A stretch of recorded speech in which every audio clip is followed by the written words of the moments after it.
Prime Minister Modi, my good friend Narendra, I want to wish you a happy birthday. My good friend Prime Minister Modi, congratulations on your 75th birthday. Happy birthday to my friend Prime Minister Modi. A happy 75th birthday. Warmest wishes on your 75th birth anniversary. My best wishes to you on your 75th birthday. On the joyous occasion of your 75th birth anniversary, I extend my warmest and most heartfelt congratulations.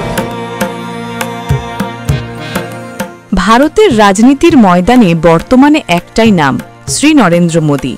দেশের এই অভাবনীয় উন্নতির নেপথ্যে রয়েছে তাঁরই অবদান।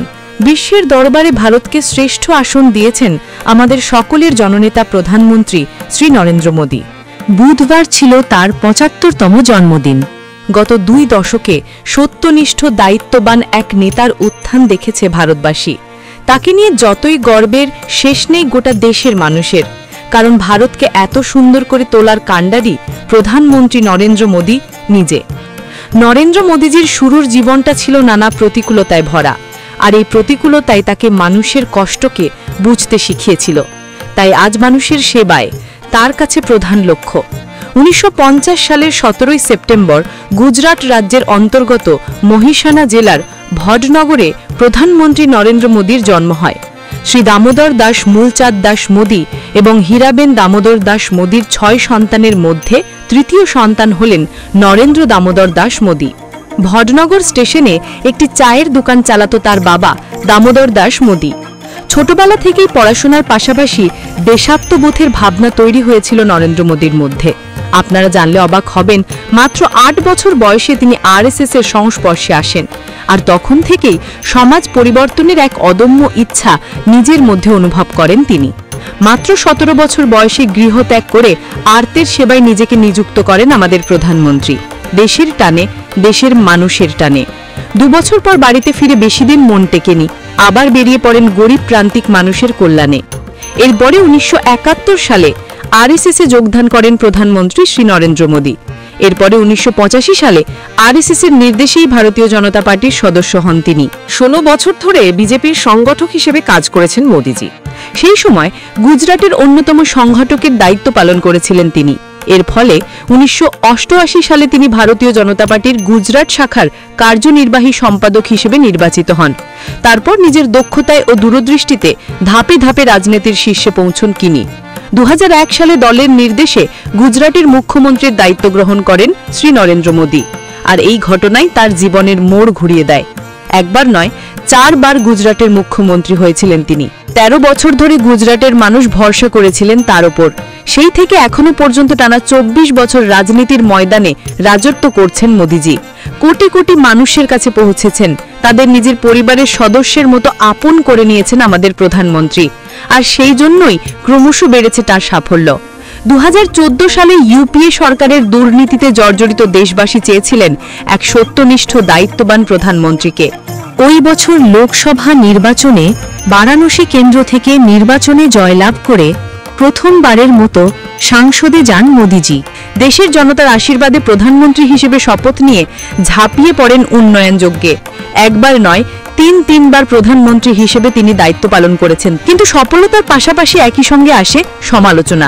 নরেন্দ্র মোদীর ক্ষেত্রে তার অন্যথা হয়নি।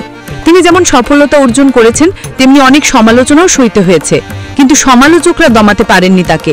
যাবতীয় সমালোচনাকে উপেক্ষা করে ভারতের হৃদ গৌরব পুনরুদ্ধারের শপথ পালনে দিনরাত পরিশ্রম করে চলেছেন আমাদের প্রধানমন্ত্রী, আর তাই তাকে মনের মণিকোঠায় শ্রেষ্ঠ আসন দিয়েছে ১৪০ কোটি ভারতবাসী। ২০১৪, ১৫ ও ১৭ সালের টাইম ম্যাগাজিনে সবচেয়ে প্রভাবশালী ব্যক্তিদের তালিকায় জায়গা করে নিয়েছিলেন তিনি। ২০১৪ ডিসেম্বরে তিনি national institution for transforming India অর্থাৎ নীতি আয়োগের প্রতিষ্ঠা করেন। শুধু তাই নয়, প্রধানমন্ত্রী নরেন্দ্র মোদীর হাত দিয়ে ডিজিটাল ইন্ডিয়া অভিযানের সূচনা হয়, যা ভারতে আজ বিপ্লব ঘটিয়েছে। শুধু ভারতেই নয়, ভারতের বাইরে অন্যান্য দেশের কাছে এক অনন্য উদাহরণ হয়েছে আজকের ভারতের এই ডিজিটাল প্রযুক্তি। তারই আমলে রাম মন্দিরের উত্থান, আর এই ইতিহাস রচনার সাহস দেখিয়েছেন একমাত্র নরেন্দ্র মোদী। প্রধানমন্ত্রী নরেন্দ্র মোদীর নেতৃত্বে উড়ি সার্জিক্যাল স্ট্রাইক কিংবা অপারেশন সিঁদুরের কথা আমরা ভুলে যাইনি। দেশবাসীর সুরক্ষায় প্রাণপণ লড়াই করে যাচ্ছেন আমাদের প্রধানমন্ত্রী। তাই তো বলে, मोदी है तो मुमकिन है। ब्यूरो रिपोर्ट, माध्यम।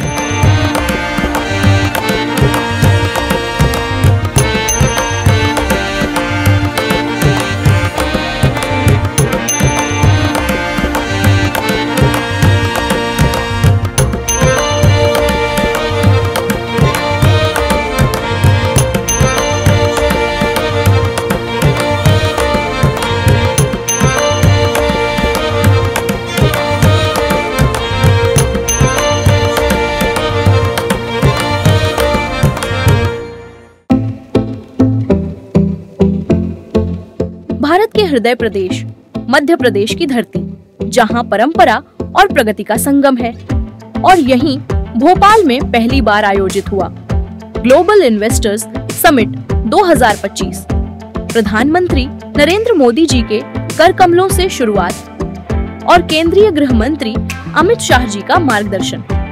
इसमें शामिल हुए 9 देश, 25,000 से अधिक निवेशक और 100 से ज्यादा विदेशी प्रतिनिधि।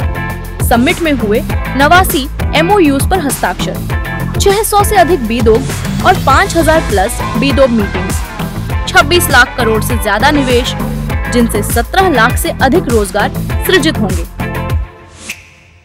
मुख्यमंत्री मोहन यादव के नेतृत्व में सिंगल विंडो सिस्टम, 29 दिन में भूमि आवंटन और उद्योग एवं रोजगार वर्ष 2025 जैसी पहले मध्य प्रदेश बना देश का तीसरा सबसे बड़ा निवेश आकर्षण। यह सिर्फ एक समिट नहीं, बल्कि आत्मनिर्भर भारत की दिशा में मध्य प्रदेश की ऐतिहासिक छलांग है। मध्य प्रदेश उद्योग एवं रोजगार का नया गढ़।